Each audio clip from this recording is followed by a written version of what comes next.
Basically pride and prejudice जो है ये लिखा गया था वुमेन्स की एक्सप्लॉयटेशन के अगेंस्ट, कि उस टाइम में तो लेडीज़ को जो है ना तो इनहेरिटेंस में कोई शेयर दिया जा रहा था, ना ही उनको जो है वो इस काबिल समझा जाता था कि वो अपनी ज़िंदगी जो है वो एक बेहतर तरीके से गुजारने के लिए कोई अच्छा कैरियर चूज़ कर सकें। यानी बहुत ज़्यादा रेस्ट्रिक्शंस थी, बड़ी ज़्यादा पाबंदियाँ थी। और दुनिया के जो बेहतरीन 10 नावल्स हैं उनमें से एक प्राइड एंड प्रेजुडिस भी है, तो इससे आप अंदाज़ा लगा सकते हैं कि इसमें ज़रूर कुछ ना कुछ ऐसा होगा जिसकी वजह से उसे पूरी दुनिया में बेहतरीन नावल के तौर पे एक्सेप्ट किया गया। बेसिकली ओवरऑल जो अगर हम देखते हैं अपेरेंटली तो हमें एक स्टोरी नज़र आती है। इसमें बेनेट फैमिली है, उनकी 5 मैरिजेबल डॉटर्स हैं, और जो मिसेस बेनेट है वो उसकी शादियों अपनी बच्चों की शादियों के लिए बड़ी वो हर टाइम जो है वो क्यूरियस रहती है, और वो सोचती रहती है कि कब और कैसे इनकी शादियां हों। और उसके लिए उसने अपनी बेटियों को भी फ्री हैंड दिया हुआ है कि वो अगर चाहें तो आर्मी ऑफिसर्स को उनके साथ फ्लर्ट करके तो उन्हें इस चीज़ पे अर्ज कर सकती हैं कि वो उनके साथ जो है वो शादियां कर लें। यानी ये इस चीज़ पे उन्हें कोई एतराज़ नहीं। लेकिन हम देखते हैं कि ये जो एक बहुत ज़्यादा प्रेशर था, इकोनॉमिकल प्रेशर भी था, सोशल प्रेशर भी था औरतों पे कि बस they are to marry in order to spend a prosperous life, कि बस वो अपने हस्बैंड की जो प्रॉपर्टी है उसको लेकर, वो भी इस तरह से नहीं कि उनके नाम प्रॉपर्टी हो जाएगी, यानी कि सिर्फ इतना कि वो थोड़ी सी आज़ाद इसलिए हो जाती है कि उनके पास ना तो अच्छा कैरियर होता है चूज़ करने के लिए, ना ही उन्हें इस तरह से सपोर्ट किया जाता है कि उनके नाम कोई चीज़ करवा दी जाए। तो बस ये होता है कि अगर हस्बैंड उनके रिच होंगे तो वो उनकी जो आमदनी है, उनकी जो इनकम है, उसको वो भी यूज़ अपने करती रहेंगे, मुसरफ में लाती रहेंगी। तो इस तरह से जो है वो उनका आप कहने के समझा जाता था कि अच्छा गुजारा होता रहेगा। इसके अलावा इसमें जो एक थीम रखा गया है नावल में वो एक रिस्पॉन्सिबिलिटी का है कि पेरेंट्स जो हैं वो अपनी रिस्पॉन्सिबिलिटी को उस सोसाइटी के जो लोग थे ना उनमें पेरेंट्स जो थे वो बीइंग अ पेरेंट अपनी ड्यूटी, अपनी रिस्पॉन्सिबिलिटी को इग्नोर करते थे। क्योंकि हम देखते हैं मिस्टर बेनेट जो है वो उससे पता ही नहीं होता कि उसके घर में क्या हो रहा है, वो बस अपनी लाइब्रेरी में अपनी हॉबीज़ में बिजी रहता है। और जो मिसेस बेनेट होती है उसको इतना ज़्यादा पता नहीं होता कि मुझे किस तरीके से अपनी बेटियों को गाइड करना चाहिए ताकि ये धोखा ना खा लें। और अगर हम बच्चों की बात करते हैं तो उस टाइम के जो चिल्ड्रंस थे या कह लें कि जो यूथ थी वो भी अपनी रिस्पॉन्सिबिलिटीज़ को लेके इतने ज़्यादा कॉन्शियस नहीं थे। वो बस ये कहा करते थे कि जैसी बुरी भली हमारी ज़िंदगी गुजरती है गुजर जाएगी, नहीं अच्छे बुरे का उन्हें बताया नहीं जाता था। जैसे हम लिडिया को देखते हैं कि वो एक ऐसे शख्स से प्यार करने लगती है जो बिल्कुल उसके साथ सीरियस नहीं होता। तो अब इस नॉन सीरियस एटीट्यूड के बावजूद उसे उसके साथ शादी करनी पड़ती है। क्यों करनी पड़ती है? रीज़न सिर्फ इतना होता है कि अब उसके साथ जो है वो भाग जाती है और उसकी बातें होती हैं, वो उसे बड़ा अट्रैक्ट करती है, इम्प्रेस होती है, मतलब अपेरेंटली जो है ना वो इम्प्रेस होके तो उससे शादी कर लेती है। और जब शादी कर लेती है तो क्योंकि उनमें ये कंसेप्ट नहीं है कि वो डाइवर्स देते हैं ना, तो अब उनमें कोई जो है म्यूचुअल अंडरस्टैंडिंग भी नहीं होती, उनकी ना एजेस आपस में मैच कर रही होती हैं, लेकिन इसके बावजूद बस उन्हें जो है मजबूरन एक दूसरे के साथ ज़िंदगी गुजारनी पड़ जाती है। तो ये सारी चीज़ें जो हैं ये इसमें रखी गई हैं। बाकी क्वेश्चन जिसमें काफ़ी सारे टॉपिक्स हैं जिसमें आप आर्ट ऑफ कैरेक्टराइजेशन को देखते हैं, आस्टन को एज अ मॉरलिस्ट देखते हैं, इसमें थीम्स को डिस्कस करते हैं। तो आज जो हमारा टॉपिक है वो है आस्टन्स यूज़ ऑफ आयरनी, क्योंकि ये एक आयरनिकल नावल है और ये बहुत इंपॉर्टेंट क्वेश्चन है। इसमें मोस्टली अगर पेपर में पूछा जाता है ना तो वो आयरनी को लेके क्वेश्चन आ जाता है। तो आज ये हम देखेंगे कि आयरनी क्या है और आस्टन ने इस आयरनी को अपने नावल में किस तरीके से यूज़ किया हुआ है। आयरनी जो है उसकी डेफिनेशन शुरू में बताई गई है। Martin Gray's dictionary of literary terms define irony as saying one thing while you mean another, कि आप बात कोई और कर रहे हो लेकिन आपकी मुराद किसी और चीज़ से हो, लेकिन उसके साथ साथ थोड़ी सी ब्लेंडिंग ऑफ ह्यूमर भी इसमें मौजूद होती है। इन थोड़ा सा आप कह लें कि मज़ाहियापन जो है वो रखा जाता है। It is a method of achieving meaning via understatement concealment and allusion rather than by direct statement. यानी कि किसी को कहना होना कि तुमने बहुत बुरा काम किया। कोई अगर किसी अपने बच्चे को बीट करता है, मारता है, तो उसे कहना होगा तुमने तो बहुत बुरा काम कर दिया, लेकिन उसे तंजन अगर कहा जाए तुमने ये तो बहुत अच्छा काम कर दिया, तो ये आयरनी है। यानी कहीं कोई और चीज़ है लेकिन उससे मुराद कुछ और चीज़ है। Jane Austen is one of the most important novelists of the romantic age। अब यहाँ से हमें पता चलता है कि she belongs to romantic age, क्योंकि रोमांटिक एज में जो लिखा जा रहा था ना उस टाइम में राइटर्स ये ब्लड शेडिंग, ये वॉर, ये वो ऐसी चीज़ों पे नहीं लिखते थे, बल्कि उसमें किसी हद तक आप कह लें कि नेचुरल ऑब्जेक्ट्स पे लिखा जाता था, या फिर ह्यूमरस कह लें कि कुछ इंसिडेंट्स होते थे वो बयान किए जाते थे। मतलब ये एक टोन थी रोमांटिक एज से बिलोंग करने वाले राइटर्स की। As a novelist, she defined a simplified novel, thus making it a true reflection of English life। यानी अपनी पूरी सोसाइटी की रिप्रेजेंटेशन जो है वो उसने इस नावल के थ्रू करवाई हुई है। She has a talent of describing the involvements and feelings of characters of ordinary life। Though her characters, she masterfully behaves like a moralist। It is a common mark of literary criticism to say that irony is a staple of Jane Austen's art, and so in fact it is। यानी कि जेन Aston के ना सिर्फ ये, total उसने 6 novels लिखे थे और सारे के सारे नावल्स में आयरनी मौजूद है। यहाँ तक कहा गया कि अगर जेन आस्टन के नावल में अगर कहा गया कि जेन आस्टन का नावल है और उसमें आयरनी मौजूद नहीं है तो वो फिर आस्टन का नावल ही नहीं है। मतलब ये एक वाइटल रोल जो है आयरनी ने इसके नावल्स में प्ले किया हुआ है। But it is also a special feature of the art of Jane Austen's precursors as well as those who followed her। We begin with Chaucer and go down with Fielding to Dickens। अब ये वही society से belong करने वाले writers हैं जिसमें ये जो है जेन आस्टन मौजूद है। कहते कि अगर पास में चले जाएं तो इसी एज जो है वो प्लेस पे या इसी सोसाइटी से बिलोंग करने वाला चौसर था।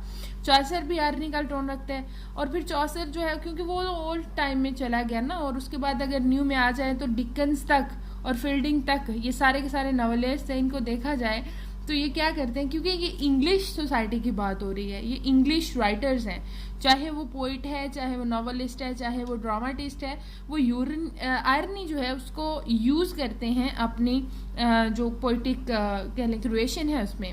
जॉर्ज एलियट एंड अदर्स यानी कि सारे राइटर्स जो हैं वो यूज़ करते हैं। This makes us believe that ironic vision is an essential ingredient of English temperament and it comes naturally to all English writers. कि जब से ये इंग्लिश लिटरेचर की इब्तदा हुई है तब से आयरनी इसमें मौजूद रही है। In Jane Austen irony is genuine, sympathetic and generous in this respect. She is of the same kind as Chaucer, Shakespeare and Fielding are. She looks at fairly as a necessary conditions of life but does not jeer at it। As a critic says, Jane Austen is merely a spectator। Spectator कहते हैं viewer को, देखने वाला, and does not seek to interrupt life nor does she love any moral vision। यानी कि वो सिर्फ irony को एज आयरनी रिप्रेजेंट करती है, अपनी तरफ से उसकी मुराद ये नहीं होती कि वो कोई मोरालिटी जो है वो डिलीवर करे, लेकिन ये है कि इनडायरेक्टली उसमें मोरालिटी आ ही जाती है, क्योंकि आयरनी का मतलब ये होता है कि बताना कुछ और लेकिन मुराद कुछ और लेना।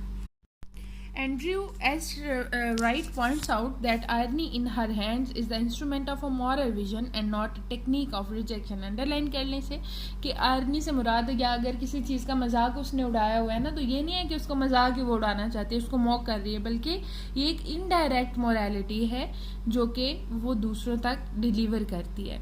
Irony in fact is the very soul of Jane Austen's novel। One can find all types of irony in her novel Pride and Prejudice। It has an irony of situation, irony of character, irony of diction and dialogue। यानी कि irony के जितने भी types हैं वो सारे के सारे इसकी जो है वो हमें नावल्स में मिलते हैं। जैसे आयरनी ऑफ सिचुएशन है, मतलब देखने में हमें या तो वो बहुत सीरियस सिचुएशन लग रही होती है लेकिन फ़ौरन से वो कॉमिक सिचुएशन में बदल जाती है, या कॉमिक होती है और वो सीरियस में बदल जाती है। उसके बाद आयरनी ऑफ करेक्टर की अगर बात की जाए तो एक करेक्टर जो बहुत ज़्यादा हमें अच्छा नज़र आ रहा है बाद में बुरा बन जाता है, या बहुत ज़्यादा जो है वो अगर हमें फ़नी लग रहा है तो वो बहुत सीरियस हो जाता है। फिर irony of diction and dialogue यानी बातचीत जो गुफ्तगू हो रही होती है उसमें मज़ाहियापन आ जाता है।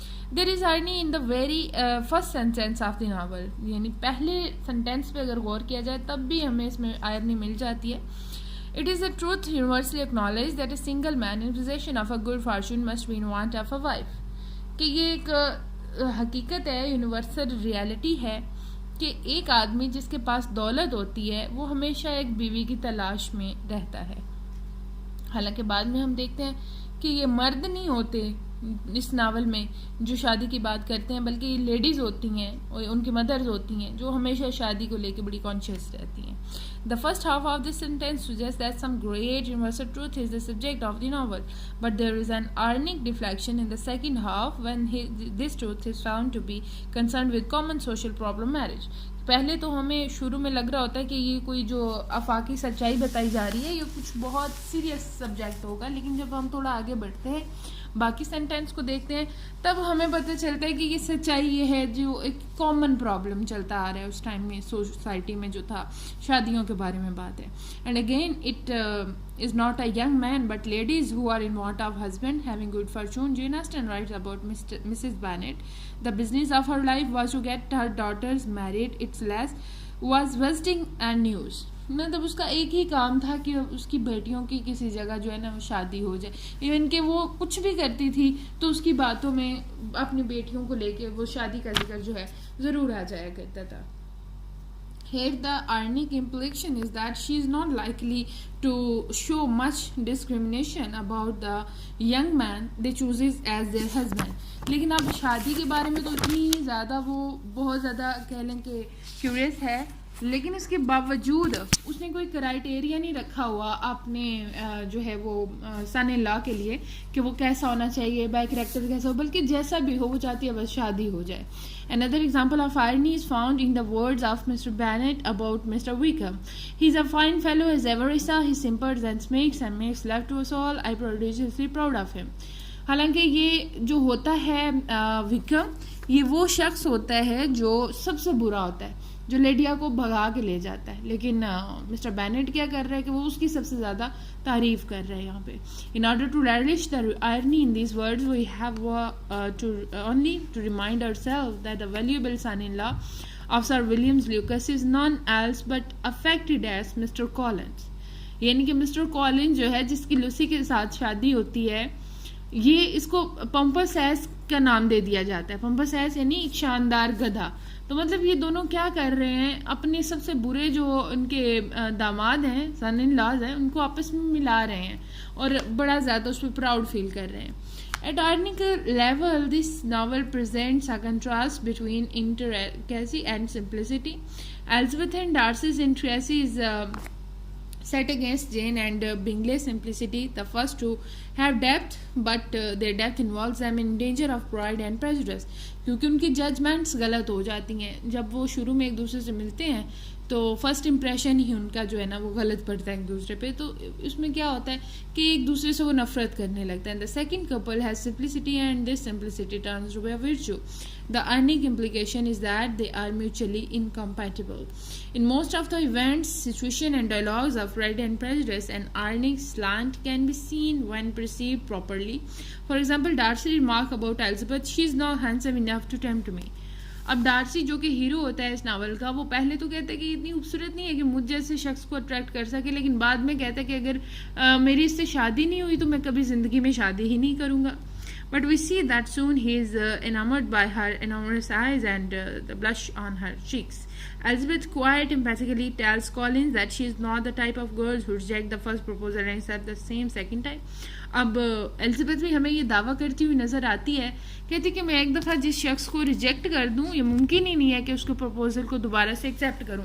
लेकिन क्या होता है कि वो उसे दोबारा एक्सेप्ट कर लेती है और फिर कहती है, वो उसकी भी यही लाइन्स होती हैं कि अगर ये मुझे नहीं मिला तो शायद मैं ज़िंदा ही ना रह सकूँ। But we see that this is exactly what she does in case of Darcy. Elizabeth, who feels pride in her power of perception and often reprimands Jane for her blindness to the realities of life, is herself blinded by her prejudice. अब Elizabeth के character में Arnie हमें ऐसे नज़र आती है कि वो हमेशा एलिजाबेथ को तो कॉल करती रहती है कि नहीं तुम्हें दुनिया का नहीं पता, तुम बहुत इनोसेंट हो, लेकिन उसके बावजूद क्या होता है कि वो खुद दुनिया को उस नज़र से जज नहीं कर सकती या जजमेंटल बनती है लेकिन उसकी जजमेंट गलत हो जाती है। She fails to understand Wickham's duplicity. अब विकम को वो लाइक करती है और जो डार्सी होता है उसको इग्नोर करती है पहले। Similarly, Darcy always thought that he was such a gentleman, but his proposal to Elizabeth is quite ungentlely manly. Wickham is graceful to look at. अब विकम देखने में बड़ा खूबसूरत होता है, polished and refined in his manners, but at heart he is an unredeemed villain. अब इसमें अगर कोई बैड करेक्टर होता है तो वो होता ही विकम का है, हालांकि देखने में वो इतना खूबसूरत होता है, इतना इम्प्रेस कर लेता है सबको अपने मैनर से. The Bingley sisters and Lady Catherine de Bourgh hate the Bennets for their vulgarity, but they are themselves victim of vulgarity. अब उनकी जो सोच होती है वो ऐसी ही होती है जैसी सोच को वो नापसंद करती हैं दूसरों में, यानी कि ये शादी की बातें और ये सब कुछ दूसरे को अट्रैक्ट करना, लेकिन हकीकत में वो खुद भी यही चीज़ें कर रही होती हैं. Jane Austen concluded that good manners are not the prerogative of upper class only, यानी कि वो कहती है इसमें जेन ऑस्टन ने जो एक मैसेज डिलीवर किया हुआ है वो ये कि ये जो अच्छे मैनर्स होते हैं ये सिर्फ एलीट क्लास जो है उन्हीं की मोनोपोलाई, उन्हीं की जागीर नहीं है.